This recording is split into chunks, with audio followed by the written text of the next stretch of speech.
ലോക്സഭാ തെരഞ്ഞെടുപ്പിൽ ബി.ജെ.പി. നയിക്കുന്ന എൻ.ഡി.എയുടെ പ്രഖ്യാപനം ഉടൻ ഉണ്ടാകും. കേരളത്തിൽ അക്കൗണ്ട് തുറക്കുമെന്നല്ല, രണ്ടക്കത്തിൽ എത്തിക്കുമെന്നാണ് പ്രധാനമന്ത്രി കഴിഞ്ഞ ദിവസം തിരുവനന്തപുരത്ത് പറഞ്ഞത്. ഏറെ ആത്മവിശ്വാസത്തോടെയാണ് ബി.ജെ.പി. കേരളത്തിൽ തിരഞ്ഞെടുപ്പിനെ നേരിടുന്നത്. പ്രധാനമന്ത്രി ഉൾപ്പെടെ ബി.ജെ.പിയുടെ കേന്ദ്ര നേതാക്കളെല്ലാം അടിക്കടി കേരളത്തിൽ എത്തിയിരുന്നു. പ്രധാനമന്ത്രി റോഡ് ഷോയും നടത്തിയിരുന്നു. പ്രധാനമന്ത്രി പങ്കെടുക്കുന്ന പരിപാടികളിൽ വലിയ ജനപങ്കാളിത്തവും ഉണ്ടായിരുന്നു. ഇതെല്ലാം ബി.ജെ.പിക്ക് ഏറെ ആത്മവിശ്വാസം നൽകുന്നുണ്ട്. കേരളത്തിൽ ബി.ജെ.പി. ഏറ്റവും അധികം പ്രതീക്ഷ പുലർത്തുന്ന മണ്ഡലങ്ങളിൽ ഒന്നാണ് തിരുവനന്തപുരം. കോൺഗ്രസിന്റെ ദേശീയ മുഖങ്ങളിൽ ഒന്നായ ശശി തരൂരാണ് തിരുവനന്തപുരത്തെ കോൺഗ്രസ് സ്ഥാനാർത്ഥി. തരൂരിന് ഏറെ വിജയ സാധ്യതയുമുണ്ട്. അതുകൊണ്ട് തന്നെ കഴിഞ്ഞ 2 തിരഞ്ഞെടുപ്പുകളിൽ 2ാം സ്ഥാനത്തെത്തിയ ബി.ജെ.പി. ഏറെ ശ്രദ്ധയോടെയാണ് തിരുവനന്തപുരത്ത് സ്ഥാനാർത്ഥിയെ തിരഞ്ഞെടുക്കുന്നത്. ഇവിടെ സ്ഥാനാർത്ഥിയായി ആര് വരും എന്നത് സംബന്ധിച്ച് വലിയ അഭ്യൂഹങ്ങളാണുള്ളത്. നരേന്ദ്രമോദി, നിർമ്മല സീതാരാമൻ തുടങ്ങിയ വമ്പന്മാരുടെ പേരുകൾ ഉയർന്നു വന്നിരുന്നു. നടി ശോഭനയുടെ പേരും ഒരു ഘട്ടത്തിൽ ഉയർന്നു വന്നിരുന്നു.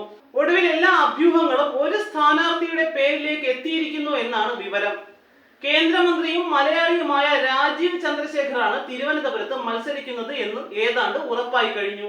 ലോക്സഭയിലേക്ക് മത്സരിക്കണമെന്ന നിർദ്ദേശം നേരത്തെ തന്നെ രാജീവ് ചന്ദ്രശേഖറിന് ബി.ജെ.പി. നേതൃത്വം നൽകിയിരുന്നു. അതുകൊണ്ടാണ് രാജ്യസഭാ കാലാവധി പൂർത്തിയാക്കിയ ഉടൻ മറ്റൊരു സംസ്ഥാനത്ത് നിന്ന് അദ്ദേഹത്തെ രാജ്യസഭയിലേക്ക് പരിഗണിക്കാതിരുന്നത്. 2 മണ്ഡലങ്ങളിൽ ഒന്നിൽ മത്സരിക്കേണ്ടി വരും എന്ന നിർദ്ദേശമായിരുന്നു ബി.ജെ.പി. കേന്ദ്ര നേതൃത്വം നൽകിയിരുന്നത്. ഒന്ന് തിരുവനന്തപുരവും മറ്റൊന്ന് കർണാടകയിലെ ബാംഗ്ലൂർ നോർത്ത് മണ്ഡലവും. നിലവിൽ നോർത്ത് മണ്ഡലത്തിൽ സദാനന്ദ ഗൗഡയാണ് MP. എന്നാൽ രാജീവ് ചന്ദ്രശേഖറിനെ ബാംഗ്ലൂർ നോർത്തിൽ മത്സരിപ്പിക്കില്ല. ഇവിടെ നിർമ്മല സീതാരാമൻ മത്സരിക്കും എന്നാണ് അറിയുന്നത്.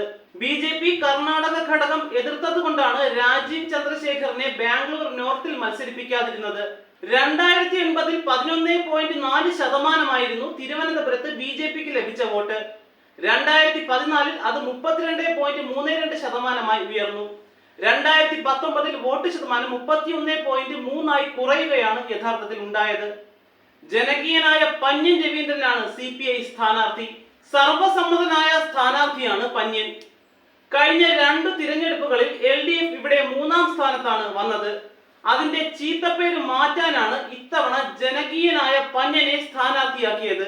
നേരത്തെ തന്നെ സ്ഥാനാർത്ഥി പ്രഖ്യാപനം നടത്തി LDF പ്രചരണവും തുടങ്ങിക്കഴിഞ്ഞു. ശക്തമായ ത്രികോണ മത്സരം നടക്കുന്ന മണ്ഡലത്തിൽ ഇഞ്ചോടിഞ്ച് പോരാട്ടമാണ് ഉണ്ടാവുക.